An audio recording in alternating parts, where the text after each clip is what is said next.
Yellow and Red Mix by Digits 27 in Chapter 61. Where's the Kasakage? You two, go search through. But the girl, she should be on. That's about over there. Quickly, I think it's yellow pulse. Quickly, hand me that. You two, stop sitting around and help me quickly now. And Abel, I think she's going to be right. We're going down here. There are a lot of more people that need help. Go to. Fu opened her eyes slowly, finding even that simple action difficult as her eyelids felt like they were made of lead. Groggily, she glanced around, trying to discern anything about her surroundings from the fuzzy images her brain was receiving. She saw a lot of white, blindingly so. It was enough to make her close her eyes again in pain. From the sterile fluorescent lights above her, she sighed, knowing where she was from even that small glimpse. It wasn't just Naruto who had an inherent hatred for hospitals. Oni-san! She suddenly sat bolt straight up in bed, glancing around and completely ignoring the pain in her shoulder. She confirmed her previous theory, looking around the clean white hospital room with worry. It was empty of staff, but the few other beds in the room were occupied by a few other people. They all seemed to be injured to a certain degree, simply just minor wounds like broken bones or fractures, minor to her anyway. She could already feel Chomi's chakra knitting what was left of her injuries back together. The pain ebbing gradually. With a small high-pitched grunt, she swiveled on the bed, shakenly placing her feet against the cold ground. She was just about to push herself off the bed when the door to the room opened quietly, admitting a young nurse. She looked up from her clipboard with a frown, only to jump in surprise when she saw Fu nearly to her feet. There was a moment of pause as the woman just looked at her in shock before she rushed over, busying herself about Fu and worrying. "Oh, the doctor told me you wouldn't be waking up for a few more hours. Never mind getting you to your feet. Please, lie back down, miss." Fuji shook her head, her eyes quickly as she thought about her brother. "Please, I have to see my Oni-san. What happened? How did I get here?" The nurse frowned again as she looked down at the young girl before her eyes caught the headband on the table and next to her bed. She looked back to Fu before sighing and sitting down on the bed next to her. I don't know much, but there was some kind of explosion yesterday. Half the village was destroyed." Fu's eyes shot open in surprise, wondering what had the power to do such a thing. "Am I right to saying your only son is Naruto Uzumaki?" Fu nodded hesitantly, not liking the tone with which the nurse was speaking. It was the same type of voice parents used to break bad news the news to their kids while trying to save their feelings. He was involved somehow. Fu's eyes opened a little wider as tears leaked out of her corners. "Is he dead?" The nurse sat up straight suddenly, turning to the younger girl immediately with an apologetic look as she waved her hands out in front of her. No, I'm sorry, no." Fu breathed deeply, releasing the breath she had been holding as she relaxed slightly. "But he is in critical condition." Fu was straight back to worry, and as she once again tried to push off the bed, the nurse put an arm across, and if Fu really tried it, she could have easily pushed past it, but she was tired, woozy, and weakened from whatever happened to her. "Please, you were found under a pile of rubble near the edge of the crater. You shouldn't be moving around. In fact, when you came in, you had almost 10 broken bones. The fact that you're unconscious, that you're conscious is astounding." Fu chuckled sheepishly, knowing that it was her resident that allowed it. "Please, I just want to see my only son." The nurse seemed conflicted as she looked between her clipboard, the rest of the patients in the room, and Fu. Finally, she turned around, staring into Fu's large orange eyes before sighing, more to herself than anything. "Okay, fine, but only for a little bit, and after I've checked on the other patients." Fu nodded quickly with a weak smile as the nurse quickly went about the room, checking the various clipboards that hung from the edge of the other patients' beds, as well as quickly checking them over. Finally, she came back to Fu, offered a small smile, and helped the younger girl to her feet. Fu felt well enough to walk by herself, but it seemed that the nurse wasn't quite ready to believe she was as healed as she claimed to be, as she maintained a firm but genuine grip on her arm. The two of them made their way through the winding corners of the hospital, snaking around the doors and nurses. It had Fu blinking every time she saw another injured patient out in the corridors. The rooms apparently too full to hold everyone. As they made their way deeper into the Suna hospital, it became obvious that the conditions of the patients became worse. Missing limbs replaced broken bones, and people were being actively rushed through on gurneys. It was true that the true battle was after the fights. in the hospital with the medics. And finally, the nurse, who by now Fu knew was called Musubi, hesitantly stood by a door before casting one last glance at Fu before opening it. The girl poked her head around the door cautiously, immediately noticing the four people inside him. To one side, slept peacefully in a bed. To one side, Gar slept peacefully in a bed, not even looking injured thanks to his stand armor. To the right was Matsuri, her head lightly resting on Gar's chest as she slept soundly in the chair, never having left his side for a moment. To the contrary, when Fu looked to the other side of the room, it was a mess of various machinery and complicated equipment. Two blips echoed through the other side to the otherwise quiet room every few seconds, coming from the heart rate monitor hooking up to Naruto and Tayuya. Fu couldn't decide who looked worse. On the one side, it looked like Naruto's body had been ripped up in various places. The skin sometimes opened and lightly bleeding. The doctors had done what they could before they had to move on, stabilizing him so they could get to other patients. And then there was Tia. Some of her limbs were even more heavily bandaged than Naruto's. Most said in cast, her head especially was wrapped up in bandages so that only a small part of her normally noticeable red hairs poked out. But both were attached to a drip that slowly released some clear substances into their blood. As Fu blinked at the sight, she had never seen her brother so heavily injured. He would always just spring back from anything. The nurse just looked at her sadly. In any other case, the two would have been declared hopeless long ago, but somehow they had managed to stabilize them. It was a miracle the girl survived.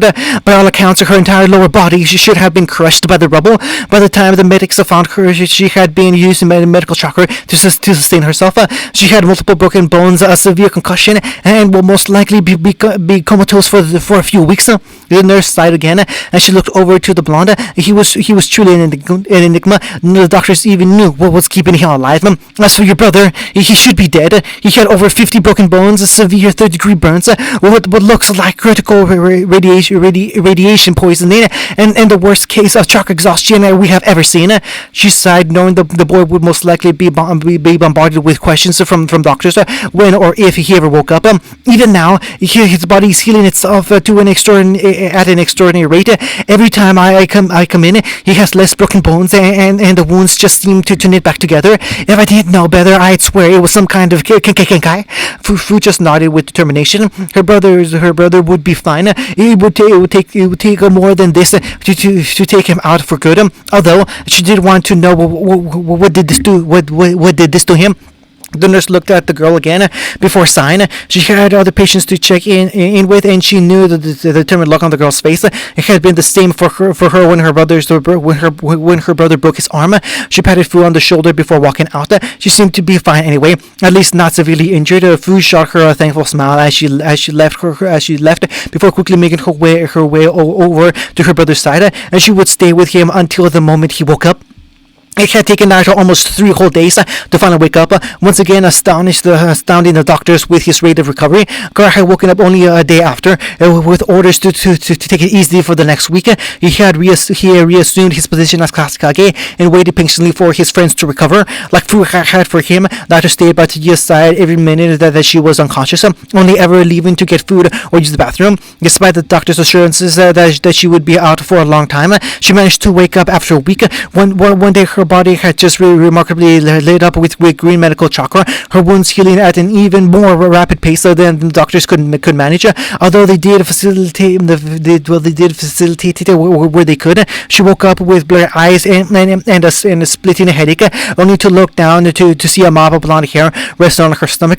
She couldn't help but smile at the scene, knowing that Naruto probably hadn't left her side at all.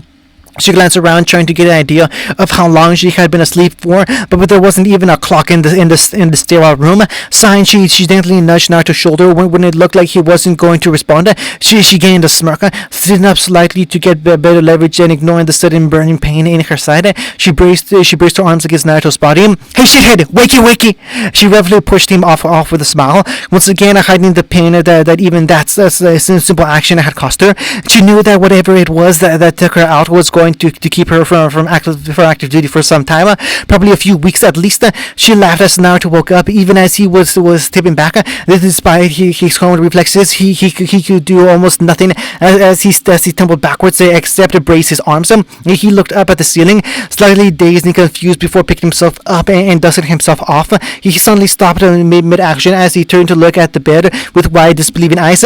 Taya-chan, he launched himself over, wrapping up Taya in a strong and warm hug that was surprisingly gentle. Her body gave no protest as he wrapped her up. The doctor said you would be out for ages, but I knew you'd be awake in no time. Taya just smiled at the way he fussed over her, even if he didn't try to make it look that way.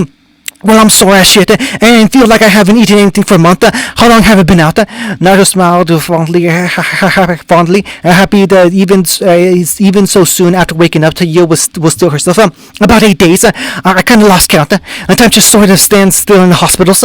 As he said it, he looked around in disdain, even if he now had a sort of begrudging respect for the establishment that had probably saved both their lives, or at least 2 years. 8 days, huh? That must have been one fucking big explosion. Naruto nodded again, this time with a frown as the memories of his final encounter with Pain flashed through his mind. Yeah, that bastard really did a number on the village. They started fixing it, but there's really only so much you can do with a giant crater. Taya's eyes shot up in surprise. They had been caught up by the blast, so was already she had been caught up in the blast, so she was already unconscious before she saw anything. Even for the way Naruto said it, she knew the damage had to be extensive. Garza had to take it easy, but once he's back to 100%, he can start fixing the worst of the damage. Turns out being able to form buildings with nothing but chakra is pretty useful. Taya just smirked in agreement, also glad that Gar was okay. So, from everything I've heard, I take it I pretty much got the worst of it. Naruto just nodded. In truth, Taya was really the only one who took the attack head on. Everyone else was only damaged by the damage it caused afterwards. Before he came to fight, Gar had already had all the available shinobi come and evacuate the civilians for the area. It was a good thing too. They only had orders to interfere if it looked like we couldn't hold our own. That all kind of broke down when Pain decided to blow a massive hole in the village. Taya was now very curious. The way Naruto kept speaking about it about it, the damage to Suna was massive, but she just couldn't fathom one person devastating an entire village. She looked towards the window, but they were on the ground floor, and she wasn't at a great angle to look out over the village. She sighed, supposing she would be able to see it when she was out of the hospital. So, what happened after I got knocked out? I assume Pain was sent packing with his tail between his legs. Naruto nodded solemnly, pulling something out from behind him before he tossed a badly damaged and slightly singed Ame headband on Taya's lap. Yeah, you could say that. Taya just blinked in surprise. Naruto had taken down somebody who could level a small village, and to her he didn't really look all that injured. Even if he winced in pain ever so often when he would move, he sighed too much. She could get the details from him later. Right now she suddenly felt a wave of exhaustion wash over her. Already her eyelids were beginning to droop as she let out a small yawn. Naruto just smiled kindly when he saw this, placing his hand over her as she began to doze off. I'll be here when you wake up. Taya just nodded sleepily, not really hearing what he said, but she found his warm voice soothing. Suna was now well on its way to recovery. As long as Gar had chakra, he was able to erect buildings to the exact specifications of the construction supervisors. The massive crater that had scarred his beloved village shrank every day as life began to return to normal. There were surprisingly few casualties in the village as a whole, and most of the civilians having been successfully evacuated to areas not affected by the full-scale Shinra Tensei. However, for one individual, things were nowhere near normal. Naruto currently sat in his room in the Katsuki mansion, deep in thought over the large scroll laid out over his desk.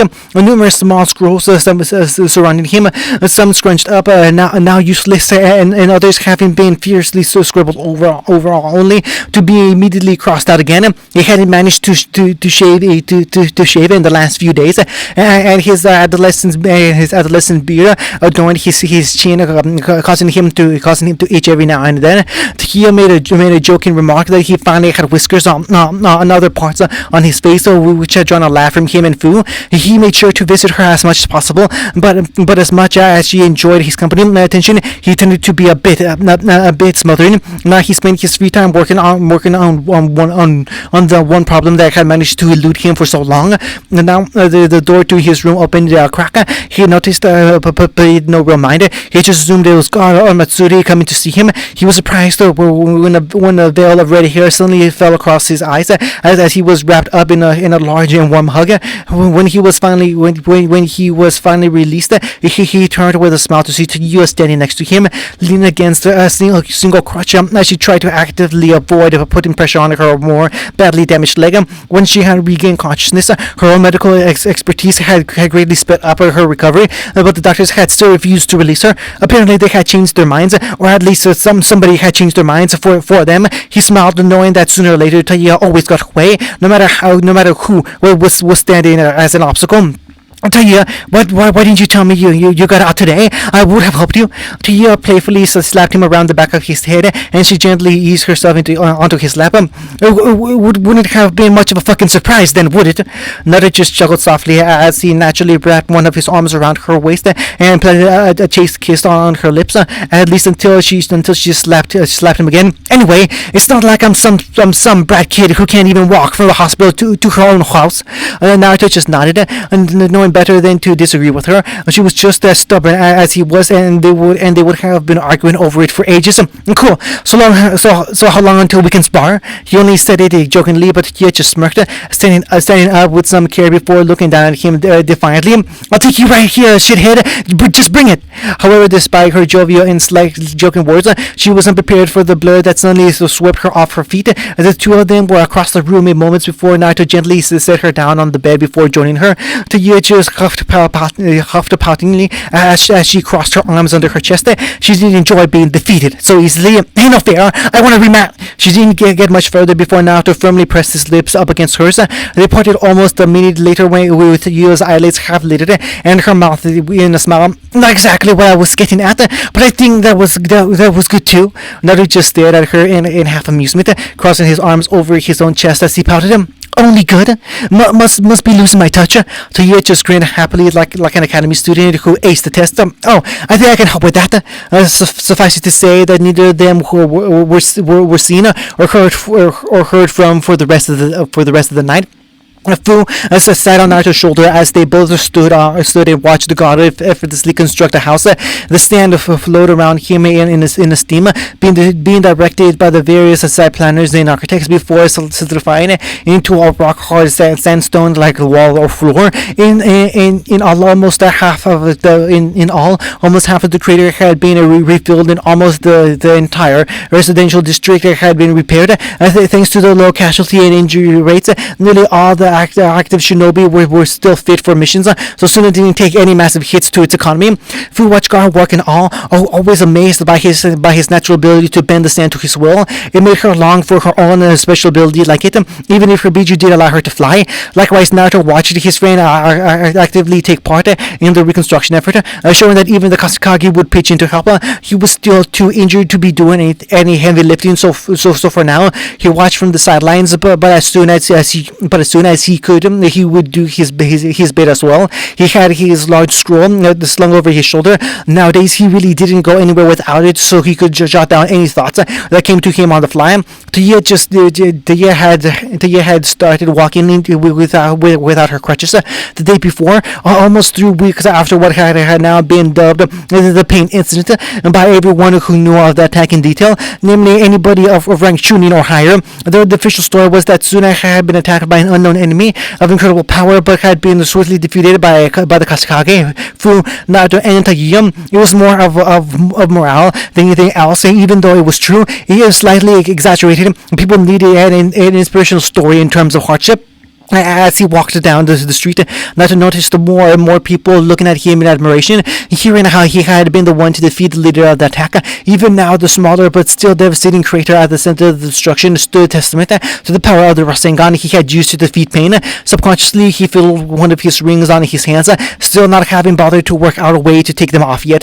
Now that Tia was well enough to walk unaided, he knew that Gara would want to be talking to them both later on. Naruto stood in front of Gar's desk with Tia on his back. It wasn't really because she was too injured to walk far from it. He just enjoyed carrying her around, and she enjoyed being carried. It also slightly irritated Gar that they would act so immaturely in the Kasekage's office, even if he insisted on losing the formalities between them. Currently, the young Kasekage was glancing around the report on the current repairs of the village. He would be out helping like usual, but he felt this meeting as too important to be put off for much longer. All right, we've had some time. We had some rest for now, but we can't put off the fact that the Koski are no doubt still out there and plotting what to do.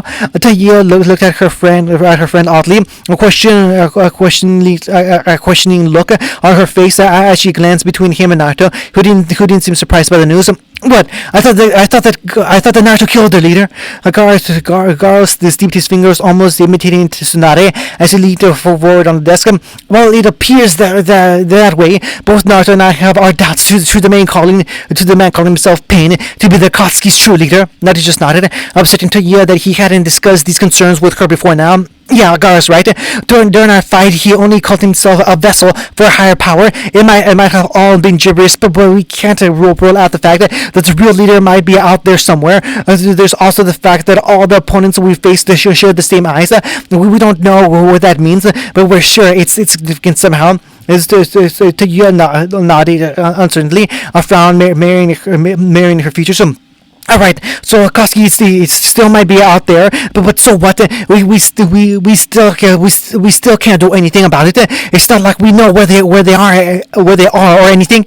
Gar just shook his head slowly as he put out a few headbands from the drawers, laying them out on his desk. All of them were the same, all bearing the symbol of Amagakure, and all of them slashed to indicate the missing nin status. All of our opponents wore headbands identical to these, yet the ones that have been identified since then have shown them to be of different villages.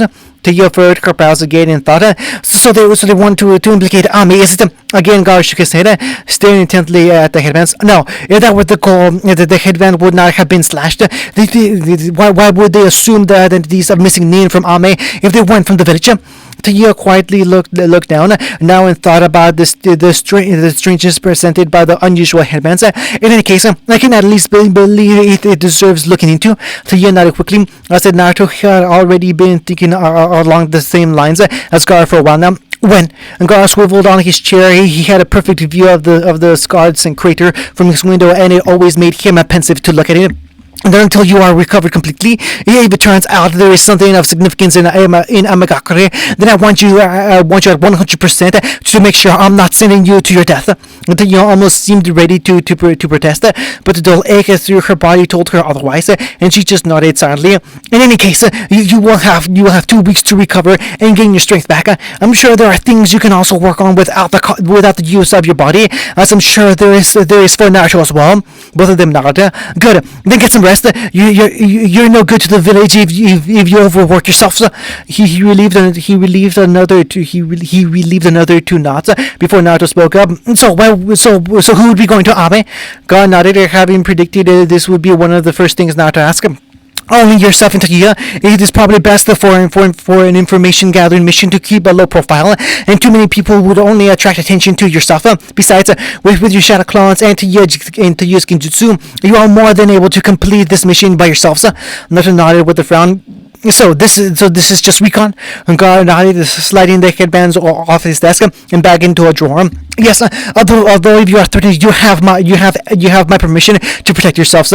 Avoid unnecessary conflict if possible. Are not our enemies at the moment, and it would be preferable to keep it that way. He got more nods from his 2 friends, although Taiyo was smirking as she did so. So what about Fu? Gara smiled softly, looking at Naruto in a mix between amusement and understanding. I know you care for her, Naruto, but she is a full-fledged kunoichi, not to mention almost 14 years old now. You can't be watching over her forever. If the mission goes well, you will be back in the village in no more than 3 weeks. Until then, she's more than welcome to stay at the mansion as she has been doing. Otherwise, you could always ask Gorin to keep an eye on her. However, she is now joining us in the Gakure, so she will be going on missions and won't always be available. Naruto nodded hesitantly, unsure of the idea of leaving Fu for so long. They had never been apart for any extended period of time before. Don't worry about little minty shithead. She'll be fine, and you know it. She took down one of those Akatsuki goons, didn't she? Naruto gained a little more confidence, smiling in pride as he thought about Fu's accomplishment. All right, but promise you'll keep her out of trouble. And Gara nodded with a smile. I won't have to. Matsuri has taken an almost motherly liking towards her, and she'll keep an eye on her even without me asking. At least that had Naruto feeling more reassured by that. Alright then, we'll let you know when we're fully recovered. Gara nodded again as Naruto and Taiya let themselves out. He had no doubt they would want to get back to full capacity as soon as possible. But this whole event was certainly eye-opening for the young Kage. It was almost reaching the time Naruto and Taiya would have to leave the village for Ame, and Naruto was packing their supplies into various seals around their bodies. And Taiya had recovered enough to begin physical training about a week ago now, and from then the both of them had been slowly working their abilities back up to an acceptable level. In the meantime, they had both been working on their individual projects. Taiya on her genjutsu, which she felt that she'd been neglecting recently, and Naruto his work in modifying the seal safely. Taiya was on the bed, stretching out in her panties in one of Naruto's older shirts that fit her. It was taking all of Naruto's self-control not to abandon his attempts at packing and go over and just roll around with her for a while. She had a way of looking unbelievably sexy, even in the simplest of clothes, and secretly Naruto believed that she did it on purpose just to tease him. Right now she was lying on her stomach with her arms hanging over the edge of the bed, reading a book, and Naruto didn't recognize him. What are you reading? Taiya didn't answer. She instead just raised the book so he could read the title, Tales of a Gutsy Ninja. He didn't recognize the name, but he certainly recognized the author. The small picture of the white-haired Sanin smirking at him from the back cover. I thought the next issue of Mega Toxic hadn't come out yet. Taiya sighed, placing a bookmark on the page. She was reading before propping herself up on the bed with a look of that clearly told Naruto that she had been enjoying it until he interrupted. It's not from the Makeout series. It's some kind of book he wrote a while back when he was just getting into writing. It's actually pretty good. There's none of the smut like he normally writes. She chuckles suddenly. Maybe he was always a pervert after all. Naruto smirked at that as well, not believing there was ever a time Jiraiya wasn't perverted. What's it about? Taiya just shrugged, already returning to where she was, completely ignoring her boyfriend as she got back into the book. Really didn't find out. Naruto just nodded, returning to what he was doing while trying to ignore the alluring position Taiya was unwittingly lying in, or possibly deliberately. He could never tell. He thought about what they were going to have to do in Ame. He didn't know much about the village except it was hit pretty hard in the Second Shinobi War, and it has been slowly recovering ever since. He didn't know he did know that with his luck, it was going to get interesting pretty quickly. End of chapter 61.